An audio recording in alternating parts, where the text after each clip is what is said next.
Chapter 5. Not a surprise. Rainbow Dash and her cousin exited the Carrot's boutique with grins on their faces. However, one was smiling because of his thrilling conversation with the town's fashionista. The other, however, was grinning to cover up the uneasiness she was feeling on the inside. And the makeup probably helped too. "You look absolutely marvelous, Rainbow. A complete transformation for the better," Reddy exclaimed, admiring her work. Attention. And it was true. Rainbow Dash looked beautiful. Her rainbow mane was now styled with delicate curls and weaves. Near her ear was a small clip that resembled Dash's tiny book cutie mark, an accessory Reddy had put together herself. Minimal makeup was used. Perhaps a little blush for cheeks and mascara to bring out her shimmering red eyes. Every detail, every curl was done by skilled hooves, and the sign packers should have noticed. But during the entire procedure, all Dash heard escalating apology for leaving her so long, which fell upon deaf ears, which Reddy helping in compliment upon a compliment for a well-learned cousin. Before, she would have happily agreed, even added to these compliments. But now, for some reason, it only made Dash want to get out of the boutique as soon as possible. This is why she felt relieved to finally step outside into fresh air at only 11 in the morning. Behind her, Reddy said, "I hope you like it. You truly do look great." Knowing that it would be wrong to leave her phone without a word, Dash replied somewhat half-heartedly, "Of course I like it, Reddy. It's pretty." The Pegasus wheeled around to find Reddy, not talking to her, but to her steel-colored companion. "Que finita. It's beautiful, Reddy. Really. A masterpiece. This means a lot," Lenny told her, referring to a new bandana hanging around his neck. It was pitch black, like his dark striped mane, but on either side of the cloth flowed bright lightning bolts, white and yellow jewels running along the lengths to give them a shimmering glow. Dash instinctively began to grate her teeth again, waiting for her cousin to finally say his goodbyes. A little figure dashed out from the front door and hugged the sound's mushy legs. It was Cedarville, who said lovingly, "Bye, Lightning." Lightning gave the face a loving smile and replied, "Hasta fuego, little one." Finally, Dash's impatience wore thin, and she darted to the sky. Without thinking, she cut out, "Can we go now?" Flash didn't seem to catch on to his cousin's annoyed tone, as in commenting, "No problem, Arco. Shouldn't keep your friends waiting after all."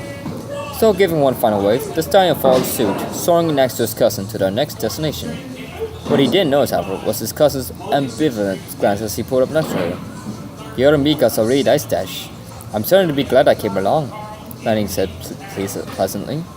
But Dash remained silent, still contemplating her own personal feelings. The awkward silence lasted for a few seconds till Lightning figured he wasn't getting a reply. So instead he asked quietly, "So, who's next?" "Oh yeah, right. We're heading over to the lobby for Lost Twilight," Dash said, stepping out of her thoughts for a moment. "Twilight lives in a library? Well, that's pretty cool," the Stallion said, trying to make eye conversation as the two glided toward the hollowed-out tree up ahead. "Sure, if you're a bookworm, I guess," Rema answered, a small smile playing on her lips. She couldn't help but snigger when she thought about Twilight's academic and perhaps obsessive-compulsive behavior. "Hey, you know what Alberta Dash used to say?" Lightning began. "Books make ponies smart." Then he gave a small shrug and added, "Granny was a very bloody speaker." Dash couldn't help but giggle, knowing all too well how Granny Dash was like. Upon seeing his cousin break out of her sour mood, Lightning's face lit up and he said suddenly, "That's more like it, Arco. Now come on, Twilight's waiting." "Yeah, waiting to lecture me for being late. And trust me, you don't want to see Twilight in lecture mode," Dash replied, her mood lifted once more.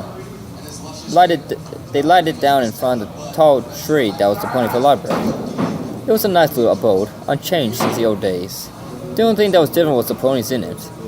Now it was the residence of Celestia's most faithful student.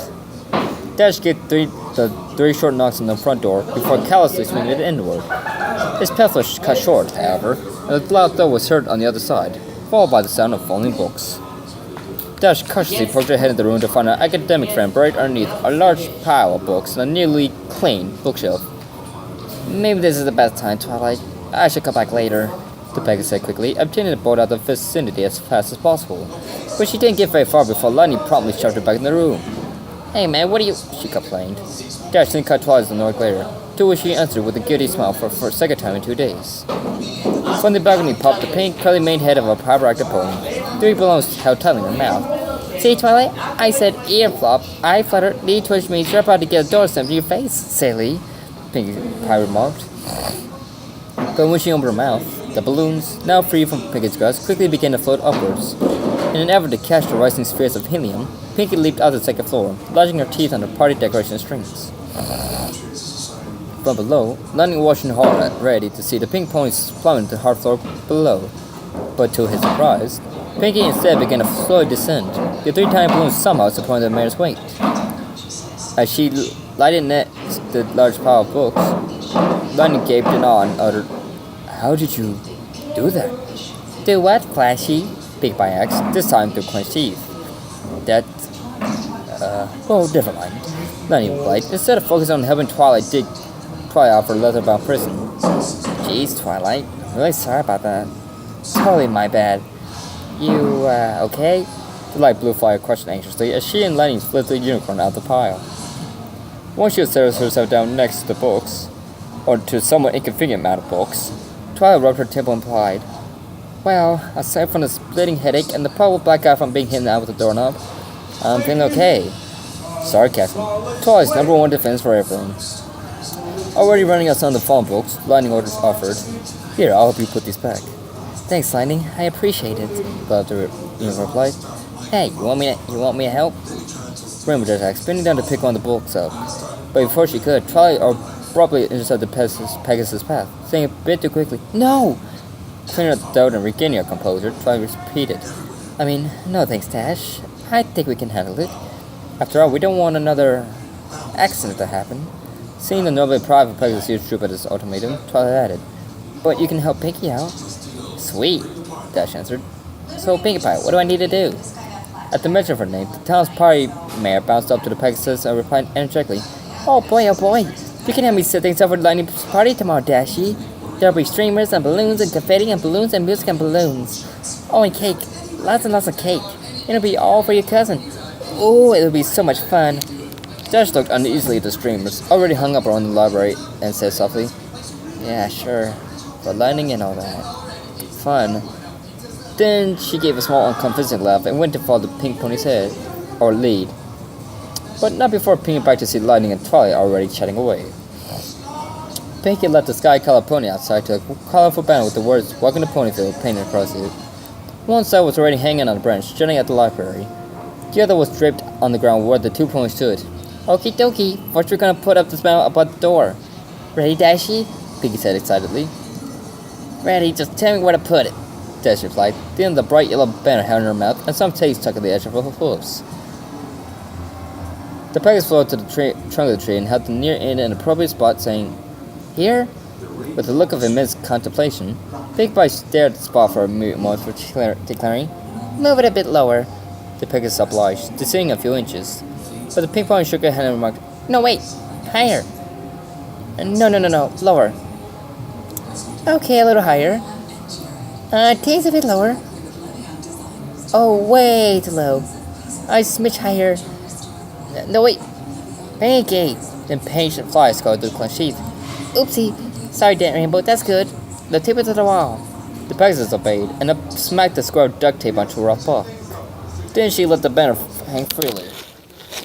Its colorful blue message welcoming any pony that steps to the front door. "That's perfect, Dashy. I hope your cousin would like it," Pinkie Pie said cheerfully. Resting in the foliage above, the Pegasus mumbled, "Why did you go ask him yourself?" "That sounds like a great idea, Rainbow. I'll be right back," Pinkie replied, hearing Dash's hushed inquiry. "No, wait, I didn't mean," Dash began. But her pink friend already bounced into the door, leaving the Pegasus to her own company. From inside, the silent Pegasus could hear the muffled sounds of the three ponies conversing. One was Pinkie, who was characteristically spilling out random comments that had nothing to do with the banner. Dash couldn't help but smile, albeit reservedly. She also caught tidbits of a conversation between Twilight and Lightning. Apparently Pinkie Pie had stopped to listen in on the ramblings. "Kinda like me. Except technically I'm eavesdropping," the silent Pegasus thought smugly. "Question of aviation. A complete history of the art of flying. Flying them on. Wow, I've been traveling all around the world, and I haven't found this anywhere until now." It was Lightning, who had picked up an old purple book with a pair of wings on the cover. "Why am I that surprised?" thought Dash, who was getting completely sick of her cousin being totally awesome at everything and of having to stow in her own frustration. "Do you have the rest of the collection, Twilight?" "Of course, although it would probably be easy to find if Dashy hadn't scattered them all over the place," Twilight replied matter-of-factly.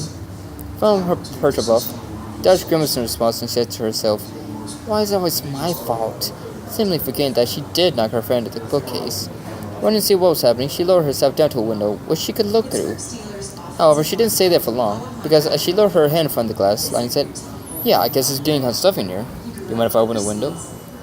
Perfect timing, Dash thought sarcastically, as she jerked her head back up into the tree, just as Lightning slid the window open.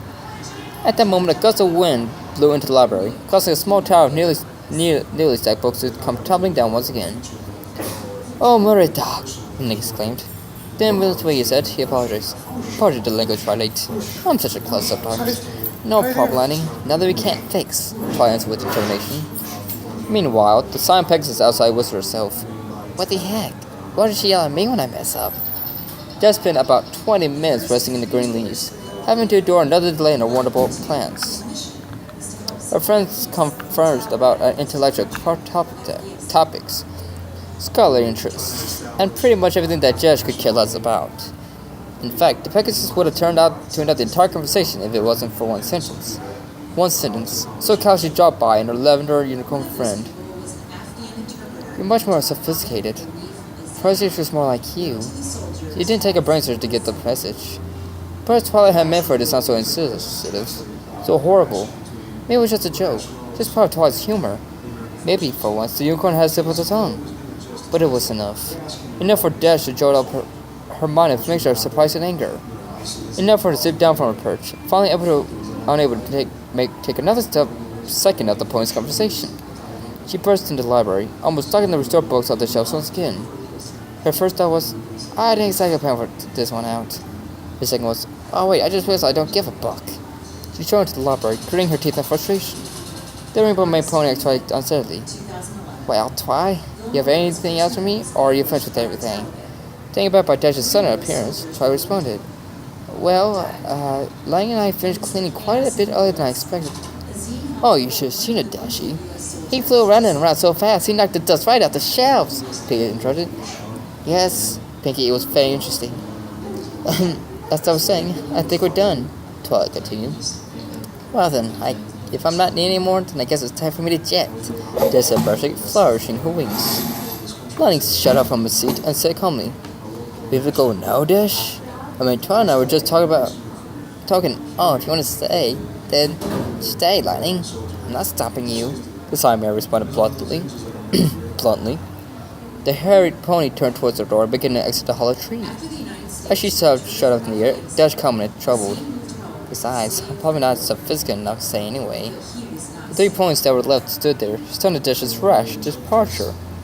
Pinkie Pie was the first to react, saying disappointedly, "But we didn't even get to put up the rest of the streamers."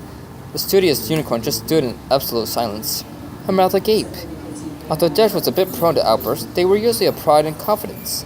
This sort of anger was quite uncharacteristic of her, and Twilight knew that. "I should probably find her," the sign said. "It was I talking to you, Twilight." "Oh, no problem, Lightning. Thank you for the company," Twilight finally responded, slowly walking back to the bookshelf. And so the steel gray stallion stepped down in the sunlight and burst off in the direction he saw his cousin go. In his wake, Pinkie Pie called out, "Don't forget to be here tomorrow for your not a surprise party." But she was too late.